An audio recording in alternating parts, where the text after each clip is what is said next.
tal? Una vez más, hoy 12 de noviembre, viernes, con muchísima información, como todos los viernes. De verdad que todas las semanas nos generan mucho contenido, mucho que analizar, mucho de qué hablar, mucho que se nos queda por fuera también, Luis. Mucho trabajo. Sí. Mucho trabajo. No se puede todo, no, pero... Bueno, pero también es importante decirles que en nuestras plataformas digitales también estamos siempre presentando diferentes informaciones de lo que va ocurriendo durante la semana. Esta no ha sido la excepción y hemos tenido varias informaciones importantes. Sí, especialmente en nuestro Twitter. Sí, en Conexión CINAR. Conexión CINAR. Estamos ahí, nos puede encontrar 24/7, prácticamente está ahí toda la información. A veces le ganamos a otros medios y todo. Ahí estamos, por lo menos lo intentamos, sí, siempre. Tenemos la fe que vayamos a ir mejorando pronto. Y hoy creciendo también. Creciendo en seguidores y plataformas. Y plataformas en el grupo también, pero bueno, ahí vamos. Muchos temas hoy, efectivamente lo que dice Elki. Vamos a iniciar con... tal vez... lo más polémico de la semana. Sí, bueno, de la semana anterior diría... Polémico, no sé si es polémico. ¿Tiene polémica? Sí, pero sorpresa no tiene. Sorpresa no, yo dije polémica, no sorpresa. No, pero es que, bueno, elecciones en Nicaragua. O como decía nuestra invitada del viernes anterior, Ana Hernández, votaciones, elecciones, no decían ellos, una exiliada de nicaragüense que habita aquí en Costa Rica, como muchas otras que hay. Son bastantes los exiliados que están aquí y que realizaron el domingo mismo de las elecciones una marcha. Nos decía ella, no son elecciones, son votaciones, y al final el resultado es lo que ya se esperaba, lo que hablaba todo el mundo. Ortega gana. Sí, algo que ya se sabía y lo decíamos el viernes pasado. Aquí la expectativa está puesta en qué va a hacer la comunidad internacional con esta situación, porque ni siquiera podemos decir con este resultado, porque al final ni se sabe si es el resultado correcto, cierto, real.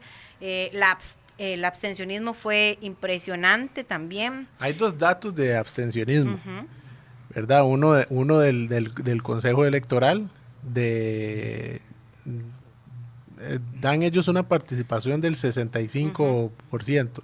Los otros medios más opositores hablan de un abstencionismo de un 81%, sí. 80%, que eso efectivamente es demasiado. Bueno, pero se veía en imágenes que fueron difundiendo algunos medios también, las calles vacías completamente, los campos bastante vacíos, y yo, por ejemplo, hice una comparación con los medios oficiales, digamos, del régimen de Ortega, y decían que había participación, mostraban fotografías, pero las fotografías eran bien cerradas, ¿verdad? Entonces tienden a verse un cúmulo de personas más grandes, y las grandes filas que vi eran del ejército. Sí, normalmente los regímenes de ese tipo están entrenados en esa parte de comunicación también, tienen sus trucos para hacer ver cosas que no son. Inclusive algunas veces se han descubierto algunos artes en Photoshop y gente duplicada y todo eso, pero bueno, el caso es que es difícil tener información oficial o real, más bien. Una oficial hay, que podamos creer en ella o no, eso es otra cosa, pero obtener información es muy, muy, muy difícil de este tipo de gobiernos. Sí, ahí es importante lo que ha sucedido desde el primer instante, ¿verdad? Varios países de la región, la Unión Europea, Estados Unidos, Canadá, Chile incluso. España también. Sí, parte, digamos que todos los miembros de la Unión Europea en conjunto ya... Sí, hacen una comunicación, pero bien también cada uno... Independientemente también dieron sus afirmaciones, de hecho, y que bueno, ya la Unión Europea tenía sanciones impuestas a Nicaragua, entonces ahora la situación viene a empeorarse. Yo el otro día en una conversación analizaba lo siguiente, y que resulta interesante, porque vamos a ver, lo que pasa es que cuando los países, cuando la comunidad internacional sanciona a un gobierno, sanciona a un país, en el caso de la Unión Europea sanciona a figuras, está sancionando a figuras. La vicepresidenta y primera dama Rosario Murillo es sancionada por la Unión Europea, entonces le afecta directamente a ella. Pero cuando los países sancionan a otro país, con, complican la realidad de la población, de los habitantes que ya viven de por sí bastante mal. Entonces, el hecho, por ejemplo, y incluyo aquí uno de los aspectos importantes que ocurrió esta semana, es que el Congreso de Estados Unidos aprobó el proyecto Renacer, un nuevo proyecto que crearon incluso antes de las elecciones y que lo aprobaron y fue votado por el presidente de Estados Unidos esta semana precisamente, y pues limita en muchas cosas. Dentro de esas, la más importante y que destaco yo es la revisión de la participación de Nicaragua en el Tratado de Libre Comercio entre República Dominicana y Centroamérica con Estados Unidos. Y más del 60% de la producción nicaragüense se dirige a Estados Unidos. Y esto, lejos de complicar a un régimen como el de Daniel Ortega, a él no se le va a tocar nada de sus recursos, ni de sus capacidades, ni de su forma de vivir. Sí, complica la economía, pero esa economía complica al pequeño productor, a los pequeños empresarios y a los grandes también, que sí, además en este momento están en oposición con Daniel Ortega. Sí, exactamente. Para los que nos puedan acompañar en Facebook, ahí tenemos una parte de lo que es la ley Renacer, que es la que pasó del Congreso de los Estados Unidos a manos del presidente, y es efectivamente, hay muchos especialistas que dicen, porque tal vez uno podría pensar o decir, bueno, más sanciones y hasta que ahoguen al gobierno, pero efectivamente hay que tener cuidado con las sanciones que se hacen, hay que tener cuidado con no crear un caos social, digamos, para ponerlo, por ejemplo, nosotros que somos vecinos de Nicaragua y que hemos tenido cierta ya una relación contacto, por lo menos, de migraciones con los nicaragüenses. Aplicar este tipo de sanciones que afectan a la población pueden incrementar el flujo migratorio. Entonces, es de cuidado. Sí, daña al país, pero se daña a uno mismo también. Sí, escuchaba un especialista que decía, no es al presidente, no es al alto militar, no es al diputado el que le va a faltar el agua, al que le va a faltar la comida, y eso pues no deja de tener razón, y es un tema de mucho cuidado a la hora de aplicar las sanciones. Hay el segundo artículo que menciona la ley Renacer, que dice restricciones a las instituciones financieras internacionales relacionadas con Nicaragua. Ahí hay una inversa también con la ley de Nicaragua de intervención extranjera, porque en el 2020 se aprobó una ley que limita el ingreso de recursos financieros a las organizaciones civiles, incluye a los medios de comunicación privados independientes o que no son afín con el régimen de Daniel Ortega, porque muchos de ellos también son financiados del exterior. Entonces, aquí hay como una doble intención.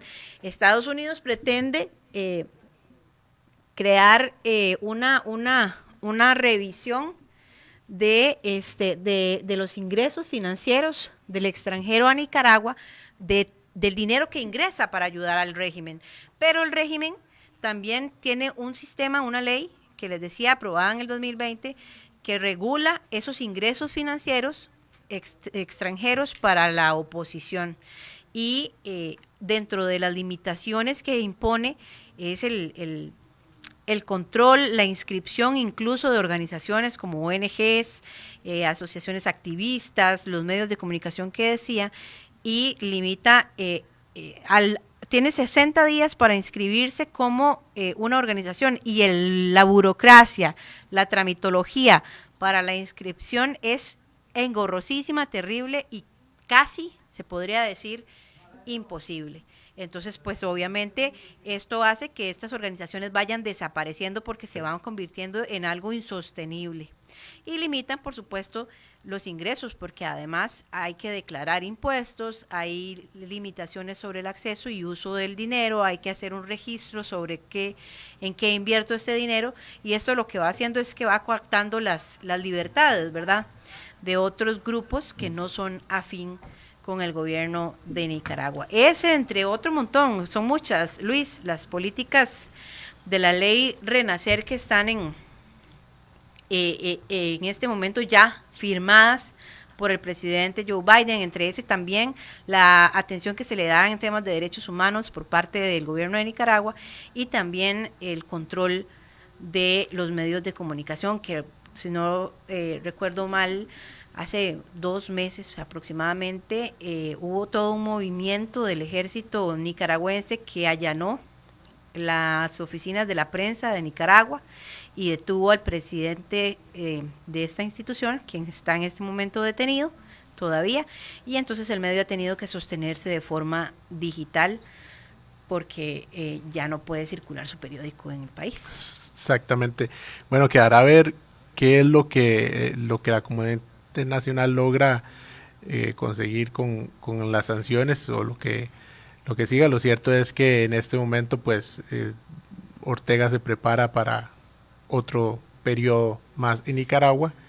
Y no había terminado el escrutinio, no se había declarado formal u oficialmente la presidencia de Daniel Ortega y ya la comunidad internacional había emitido su criterio a favor o en contra, y hubo tanto movimiento en la comunidad internacional en contra que el presidente de Nicaragua salió bastante enojado a hablar a los medios de comunicación el lunes en la mañana. Sí, bueno, ya una vez consumado su plan, pues se refirió de una manera bastante fuerte, sobre todo con los candidatos opositores que el mismo régimen tiene bajo arresto. Podemos escucharlo al presidente de Nicaragua, Daniel Ortega. Esos que están presos ahí son los hijos de perra de los imperialistas yanquis.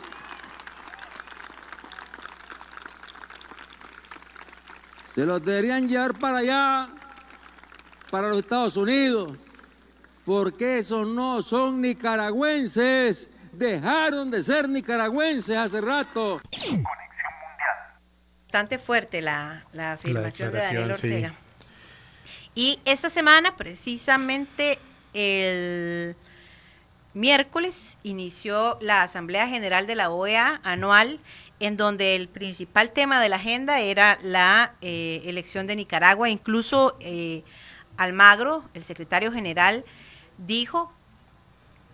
presentó de forma personal la posibilidad de anular este proceso electoral, de anular estas elecciones, y hubo un gran choque de opiniones. 8 miembros de 8 países de la región pues avalan por lo menos la investigación de este proceso y ver si se legitima o no el proceso electoral, pero otros también defendieron a el régimen de Ortega. Pues obviamente todos sabemos quiénes son afines y quiénes no. Sí. Y hoy no nos puede faltar el presidente de Venezuela tampoco. Sí, vamos a escuchar lo que dijo Nicolás Maduro. El imperialismo y sus aliados rastreros en Europa,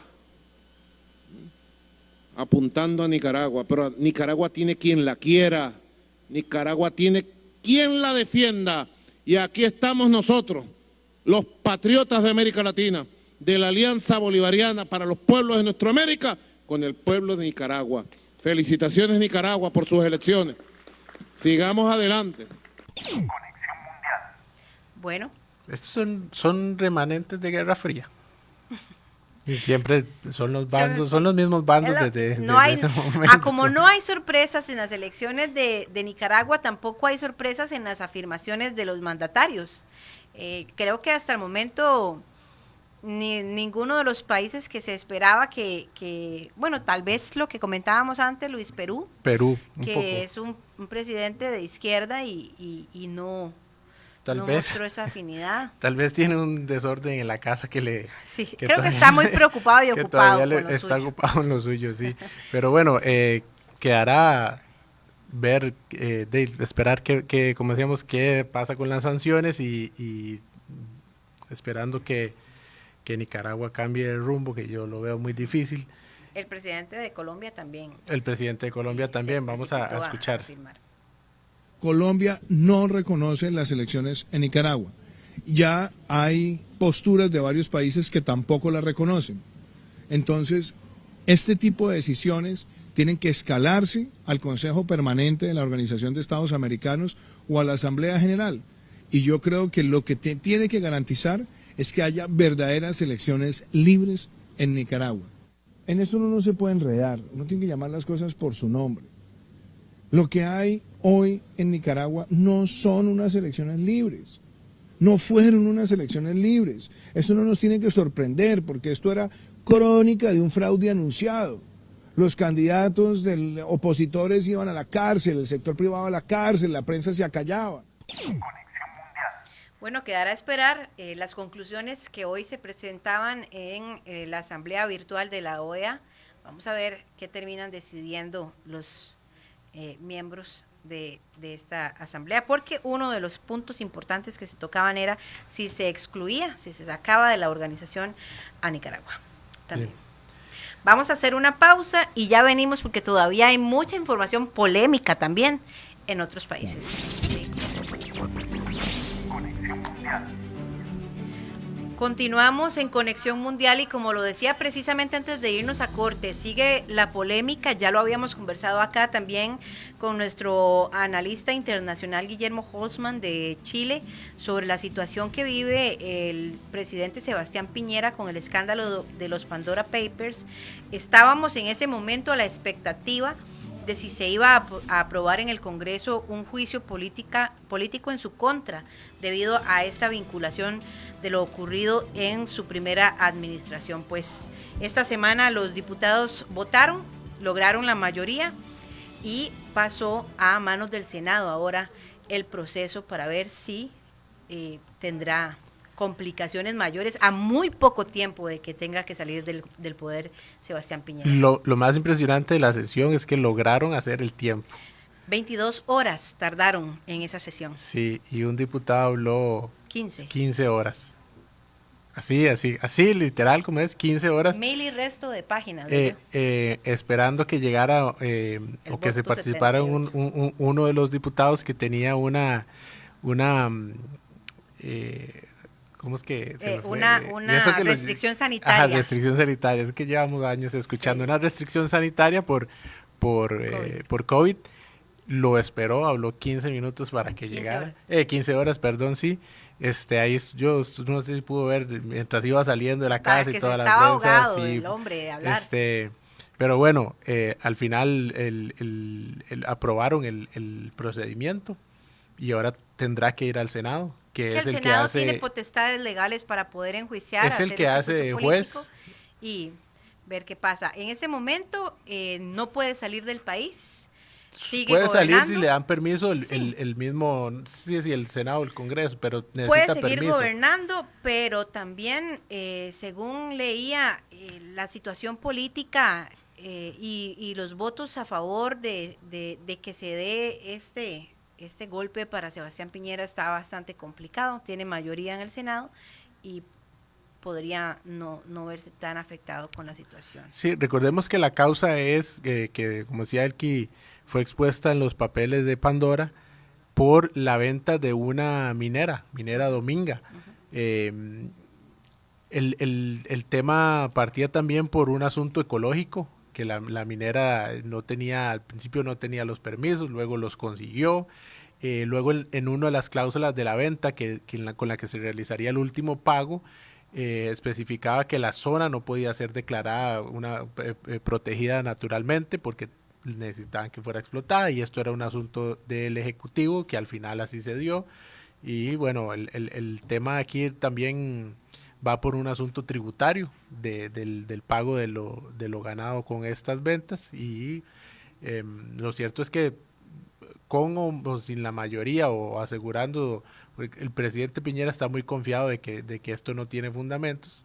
Incluso en un momento dijo que ya había sido juzgado por esto y no había encontrado ningún delito, ningún problema. Lo cierto es que la causa es un poco diferente en esta ocasión, se está adentrando en otras partes que la anterior no tocó.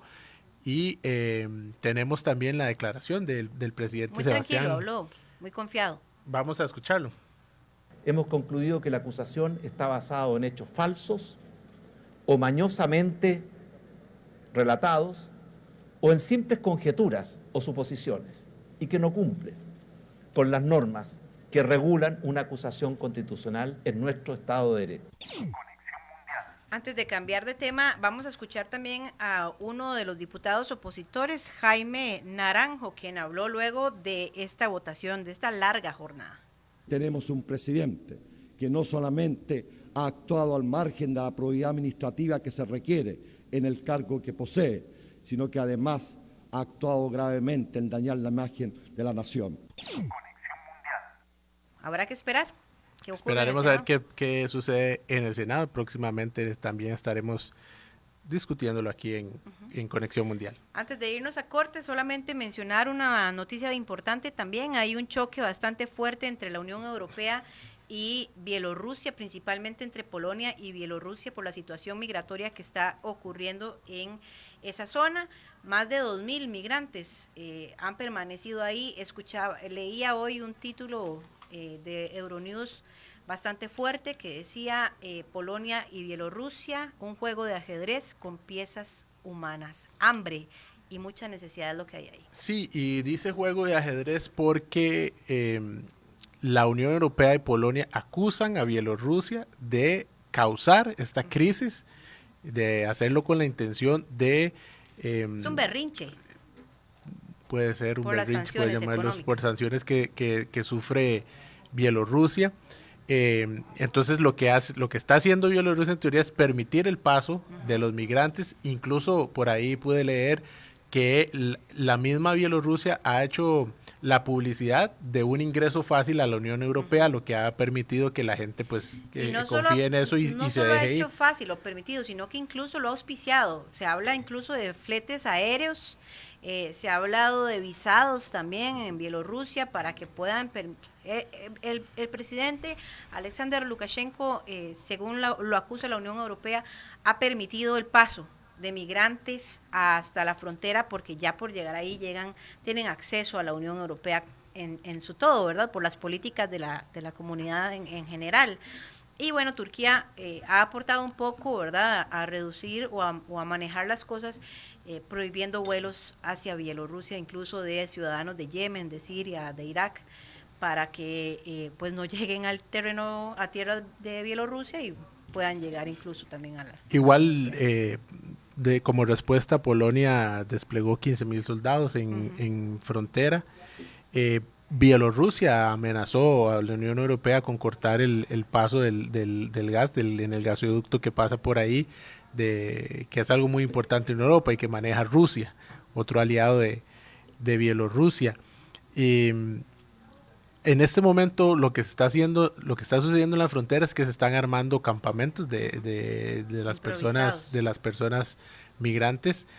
Como normalmente hemos visto siempre en imágenes, se terminan formando unos campamentos. El tema ahorita es ahí el clima, la comida y el agua. Clima porque ya están pasando por temperaturas congelantes y la comida y el agua que se está agotando, ¿verdad? O sea, son pocos recursos lo que hay, muchas personas. Y bueno, una vez más, Alexander Lukashenko está en medio de una polémica con tema migratorio, porque recordemos que una de las famosas crisis de Angela Merkel fue un tema migratorio también con Alexander Lukashenko. Bueno, nosotros hacemos una pausa. Hay muchísima tensión en el mundo, hay mucha tensión también en Argentina, que habrá elecciones primarias este domingo y nosotros ya tenemos a nuestro invitado de Argentina, el colega Luis Autar. El titular de Argentina para nosotros. Por supuesto, pero ya venimos con él, vamos a hacer una pausa.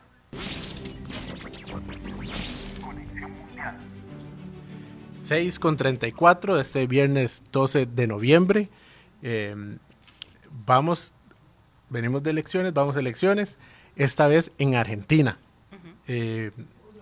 Unas elecciones no sé si polémicas o tensas. Lo cierto es que... Por lo menos sí difíciles para el oficialismo. Eso me iba a indicar. Quería decir tensas o difíciles para quién, porque creo que hay unos que están muy, muy, muy esperanzados.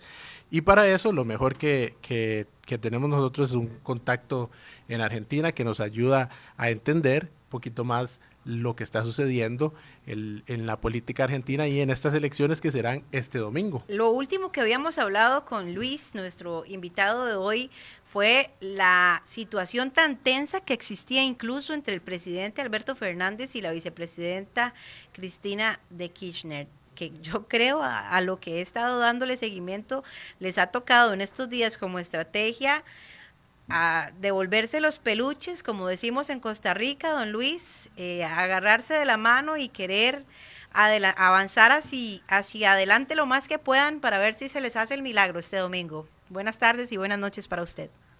Buenas noches y gracias por la confianza y la sobrevaloración de lo que uno puede aportar, pero el gusto de darles el abrazo en la región.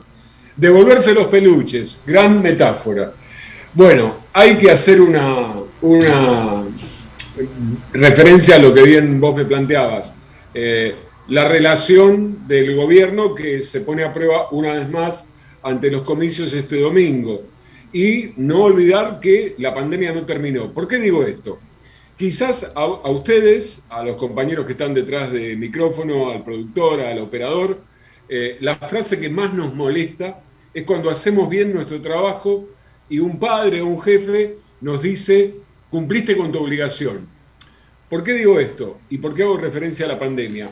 Porque que la Argentina esté hoy entre los 22 países, ocupe el puesto 22, que más han desarrollado sus operativos de vacunación, no es algo que ha gravitado electoralmente. Es decir, si se puede interpretar a la opinión pública, el disgusto con el gobierno quedó manifestado, por un lado a partir de raíces antiperonistas de toda la vida y por otro lado de todos los perjuicios económicos que llegaron a la pandemia. La inseguridad también juega su papel, que no es un fenómeno que viene de la mano del último gobierno, sino que es un efecto que se transmuta, que se aplica, que se detona en la piel de todos, y todos sabemos que cuando somos víctimas de un hecho violento, bueno, no nos conformamos con filosofar e interpretar.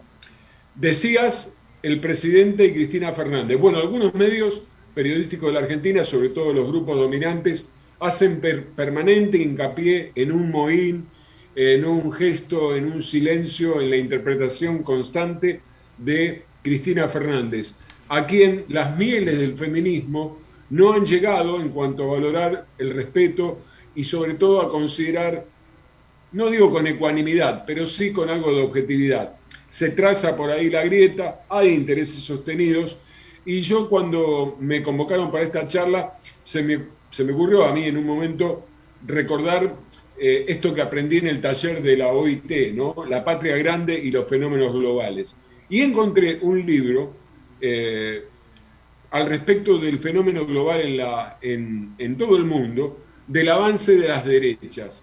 Y no, obviamente, quien lo escribe es alguien, digamos, un pensador, un historiador italiano, Stephen Forti, que escribió su nuevo libro, Extrema Derecha 2.0. Y a la hora de dejar alguna alerta, el autor plantea un tema atrapante porque dice que para entender el fenómeno que significa las extremas derechas, tenemos que ponernos muy atentos porque en realidad esta etapa de derechas que se da en Europa, que se da obviamente en América, habrá que estar muy atentos para entender la amenaza real que representa. Bueno, esto está pasando, esto se pone en juego en las elecciones de Argentina, donde el domingo vamos a elegir 127 diputados y diputadas en todo el país y 24 senadores y senadoras en 8 provincias. ¿Y por qué digo que venía bien la imagen de los peluches? Bueno, porque como decíamos en aquella última charla para todos nuestros radioescuchas, en la Argentina gobierna un frente, y el frente de todos es algo así como alguien mucho más próspero e ilustrado que quien les habla dijo alguna vez. Un gobierno de coalición es como caminar con los zapatos puestos al revés, y esa es una circunstancia complicada y creo que es una metáfora de bastante acceso. Les digo para cerrar esta intervención primaria, el gobierno tomó nota de los errores, algunos trató de subsanarlos, hay una incipiente recuperación económica, se está negociando la deuda con el Fondo Monetario, hay una suerte de, digamos, asomar la primera cabeza siempre con el barbijo puesto de la pandemia, y el empleo en la Argentina ha comenzado a tener algo de latidos, por así decirlo de toda manera, sin que esto signifique una solución y con las primeras luces verdes para primer y segundo trimestre de 2022. Luis, ahorita que mencionas a la derecha, te quería consultar precisamente por un actor que ha, no sé si irrumpido en estas elecciones o para esta ocasión, que es el caso de Javier Milei, que definitivamente, pues bueno, para ustedes tal vez es más habitual, es una persona muy mediática en los últimos, tal vez diría yo, años. Yo lo he escuchado desde hace ya bastantes años, pero lo cierto es que logró amalgamar a un grupo de personas con sus ideas, sobre todo económicas. Es economista, pero efectivamente pues sí es una derecha bastante extrema. En este momento está para ser electo como diputado. No sé si tendrá la cantidad de apoyo o podrá juntarse con otros miembros para realmente poder hacer un cambio. Más que todo porque también él ha manifestado que no se va a juntar tampoco con cualquiera, pero sin embargo en política es algo necesario hacer las alianzas. Exacto. Bueno, esto es, si me permiten una humorada, a veces se plantea el hecho de que cuando los feos íbamos a algún baile y no lográbamos bailar con ninguna muchacha, pensábamos que las equivocadas eran las muchachas y en realidad los que teníamos que trabajar un poco más para lograr bailar con alguna éramos nosotros, los feos. ¿Por qué digo esto? Milei ingresa al terreno de la política denostando a la casta política a la cual intenta ingresar y pertenecer, y con renovado suceso, a partir de discursos que cuestan mucho analizar en base a un ejercicio saludable, no solo para la Argentina, sino para cualquier hombre o mujer del planeta, que es el pensamiento crítico. ¿Por qué digo esto? Porque se plantea un esquema de liberalismo que, al menos para la Argentina, nunca ha generado etapas de prosperidad, y el ataque permanente al Estado. Y la gran contradicción, no obstante lo que vos marcás, que es absolutamente cierto, Milei hoy tiene rating, por así decirlo. Vamos a obviar que a veces las grandes producciones que tienen rating no son las más saludables, pero esto es un detalle. Bueno, Milei ha logrado insertarse en la interna de Juntos por el Cambio. Y, para lo que vos bien marcás, inclusive con una corrección de su discurso. Cuando él ataca a la casta política, se encargó de aclarar y editar su frase para decir que en ese concepto no incluía al expresidente Mauricio Macri, que, por así decirlo, y con un tópico de referencia, esta semana, en los últimos días, aclaró que el empréstito más grande de toda la historia que recuerde nuestro país con el Fondo Monetario lo tomó para responder a los bancos. Lo dijo muy suelto de cuerpo, pero vuelvo a Milei. Sí, tiene posibilidades de ingresar y ha logrado un lugar relevante. Tiene alternativas de ingresar en la interna de Juntos por el Cambio. De hecho, lo ha dicho. Macri ha visto con buenos ojos sumar a Milei rumbo a 2023. Y de alguna manera, para quienes pensamos que en realidad las grandes soluciones pasan por una mejor distribución de la riqueza, y es decir, que no haya cada vez más pobres en la Argentina y, digamos, que tampoco haya cada vez ricos más ricos, por así decirlo, se plantean cuestiones que sorprenden. ¿Qué quiero decir con esto? Que parte de los que integran la llamada clase trabajadora o escaños sociales que nada tienen que ver con el liberalismo han adherido a este voto. Dirán por el voto bronca, por el voto castigo o por lo que ustedes quieran. Bueno, hay quienes propensan este fenómeno y lo analizan quienes se encargan de realizar las encuestas que todos valoran por estas horas a tan poco tramo de una elección. Vamos a escuchar para ilustrar un poco más lo que comentaban Luis y Luis Frer y Luis Autalán sobre esta figura de peso también en este proceso. Vamos a escuchar lo que dijo esta semana. Nunca vamos a crear nuevos impuestos, nunca vamos a ir contra la vida, nunca vamos a ir contra la libertad y nunca vamos a ir contra la propiedad.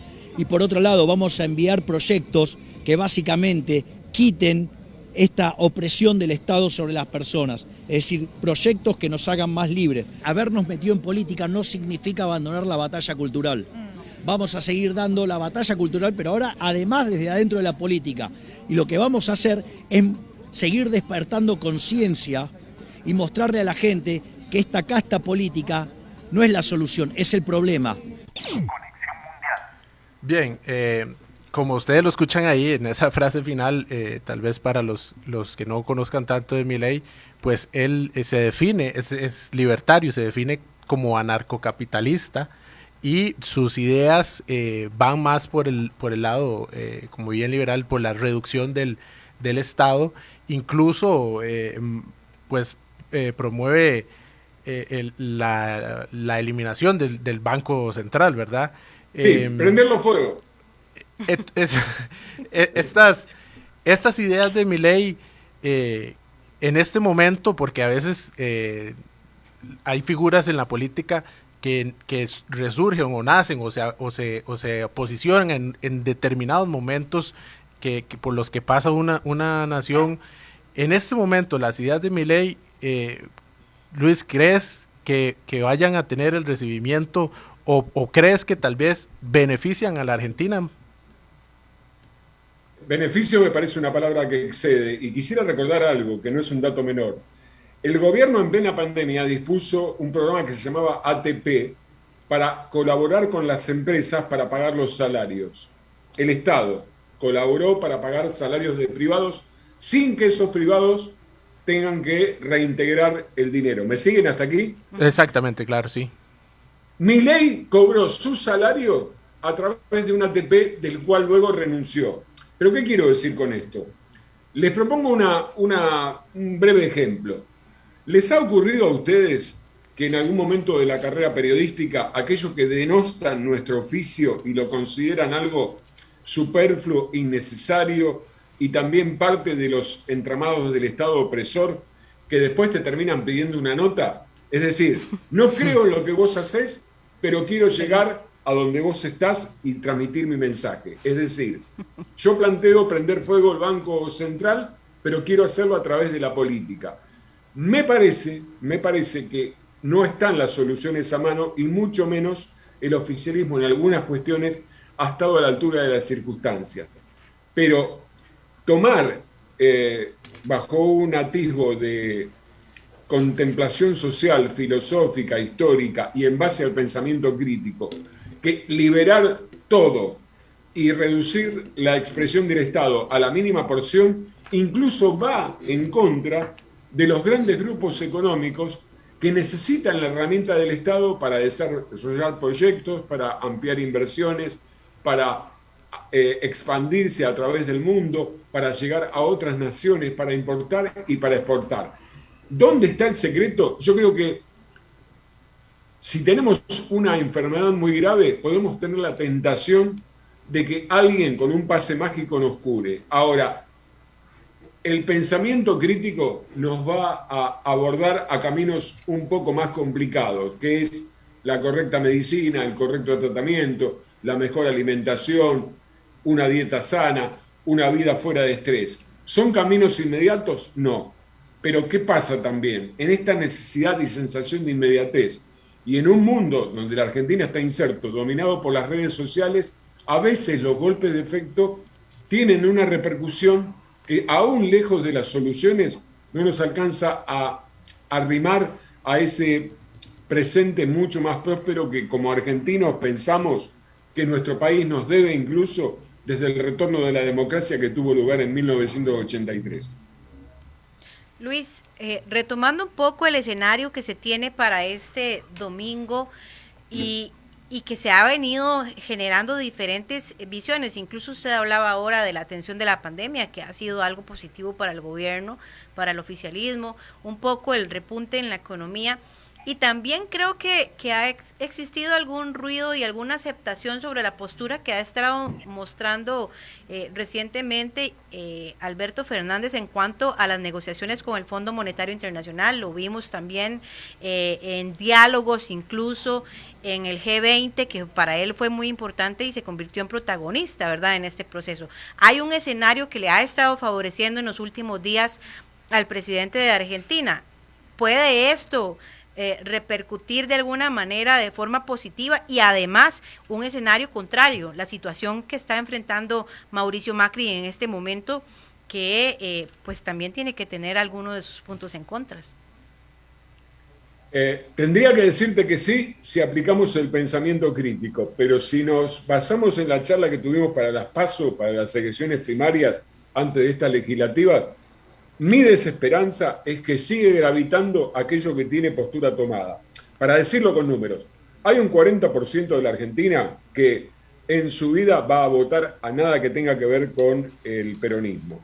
Dentro del Frente de Todos están quienes no adhieren al kirchnerismo, o sea que si hacemos un imaginario control vehicular de dosaje de kirchnerismo en sangre, no tienen un ápice. ¿Qué significa esto?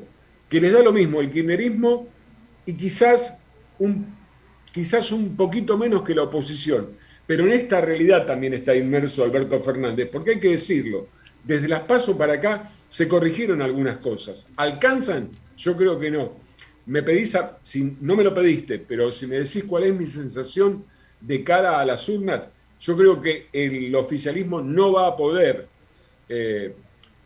dar vuelta a aquella derrota. Sí que podrá mejorar los guarismos, pero de alguna manera u otra, y en esto me baso en información y no en percepción, el gobierno ya está pensando en el 15 de noviembre, es decir, cómo desarrollar sus 2 años de mandato en base a los ejes que vos estabas marcando. El sector externo, la deuda, el empleo, emerger de la pandemia, los mejores índices económicos, completar la vacunación y más. Hay 2 ejes fundamentales. ¿Qué puede dejar estas elecciones para el gobierno? Si el Frente de Todos puede soportar alguna derrota que pueda ser más complicada de lo esperado, y dónde estará la energía para 2 años de mandato que, hay que decirlo, a ningún gobierno de la Argentina, sea cual fuere de nuestro gusto o no, le tocó afrontar la crisis del coronavirus con los impactos que tuvo esta experiencia lamentablemente inédita en todo el mundo. Ahí resulta interesante destacar eso, ¿verdad? El hecho de lo que ocurre este domingo y la presencia fuerte de la oposición en el Congreso, incluso en el Senado. Yo creo que en cualquier país del mundo, cuando tiene en su contra a las cámaras, a la Asamblea Legislativa en nuestro caso, gobernar se vuelve casi imposible. Sí, pero también ahí hay que hablar de que si bien la democracia es el mejor, no se ha inventado mejor sistema todavía, el gobierno propicia para el 15 de noviembre un gran acuerdo nacional. Mi veteranía indica que cuando existen este tipo de propuestas, pesa más lo que vos estás marcando. Es decir, ya pensar en cómo derrotar al gobierno en 2023. De por medio hay millones y millones de argentinos y argentinas que les va la suerte en esto, y por eso quizás el escenario parece tan complicado. Si hablamos de un gran acuerdo, parte de ese acuerdo tiene que ver con traccionar de alguna forma más o menos ordenada lo que le resta de mandato a Alberto Fernández para que el Congreso no sea esa máquina de traba que vos planteás. Ahora, desde la experiencia y viendo la pérdida de memoria que tiene la oposición, que fue gobierno hasta el 2019, y que algunos califican como la pandemia antes de la pandemia, parafraseando una gran canción del argentino Fito Páez, El amor después del amor. Bueno, la mala memoria del gobierno anterior los hace convertirse hoy en una suerte de eje de esperanza. De por medio está lo que vos marcabas. qué va a suceder a partir del 15 de noviembre si las urnas, como muchas cosas parecen indicarlo, no va a favorecer demasiado al oficialismo en la República Argentina. Muy bien, Luis, te agradecemos la participación, siempre la ayuda y la colaboración, sobre todo hoy porque te hemos quitado los últimos minutos del partido de Argentina-Uruguay, ¿verdad? Que acaba de finalizar, según estoy viendo, y ha ganado 1-0. 1-0. 1-0 con gol no hay ningún problema. Con gol de Ángel Di María desde inicios del partido. Exacto. Y usted, ¿quién dice que no lo estoy viendo? Sí, lo vemos. No. Estaba muy compenetrado con la charla y quiero decir esto antes de que me despida. El gusto es mío porque yo quiero dejar en tu compañera de conducción y alguien que valoro muchísimo, que conocí a través de la OIT, yo puedo decir que a los 62 años pude aprender el valor de, lo dije en el video de despedida del curso que compartimos, de levantar la frente y abrir la mente para comprender que somos hermanos, que somos hispanoparlantes. Y créeme que para quien desde los 15 años soñó y trabaja en esto, tener este contacto con ustedes es una herramienta muy valiosa. Sobre todo porque pueden hasta disimular algunos posibles desprolijidades de apreciación que uno tiene. Pero créanme que les hablo desde el alma y que los valoro muchísimo. Los venía escuchando antes de mi intervención y quiero felicitarlos por todo lo que hacen. Muchas gracias, de verdad que unas lindas palabras, y los agradecidos somos nosotros porque siempre nos aporta muchísimo contenido, mucha información y nos hace pasar un rato especial, una de nuestras figuras importantes y queridas en Conexión Mundial. Sí, aquí normal, no solo cuando estamos en el programa te recordamos, Luis, siempre cuando algo sucede en Argentina decimos Luis, vamos donde Luis, y creo que ya para terminar, creo que con este resultado ya están clasificados en el Mundial. Y estamos muy cerquita, pero alguna vez el clásico de Argentina fue Uruguay, no era Brasil. Ajá. La grieta latinoamericana, el crecimiento del país futbolísticamente con los campeones del 78 y con Maradona, y esa rivalidad con Pereira fueron cimentando. Pero es un gusto ver que un grupo de chicos súper profesionales dejan todo lo que tienen por venir a jugar por la camiseta celeste y blanca. Hay esperanza. Ojalá los argentinos también nos pongamos la celeste y blanca para tratar de apuntar a un futuro mejor. Perfecto. Muchísimas gracias a Luis por acompañarnos esta tarde en Costa Rica, noche en Argentina, y nosotros les agradecemos a ustedes también su compañía en Conexión Mundial. Hasta aquí llegamos nosotros hoy. Bueno, ahí si Luis todavía no se escucha, pues puede quedarse aquí en la 101.5 de Radio Nacional, porque sigue, la transmisión inicia a continuación con Deportes El Cazador en modo selección. A las 8 de la noche, hora de Costa Rica, juega Canadá-Costa Rica. Nosotros no estamos tan cerquita, pero vamos a tener que seguir haciendo la lucha para ver si estamos en Qatar con Argentina.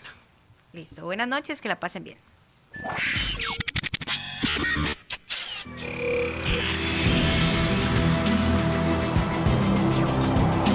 Nos despedimos.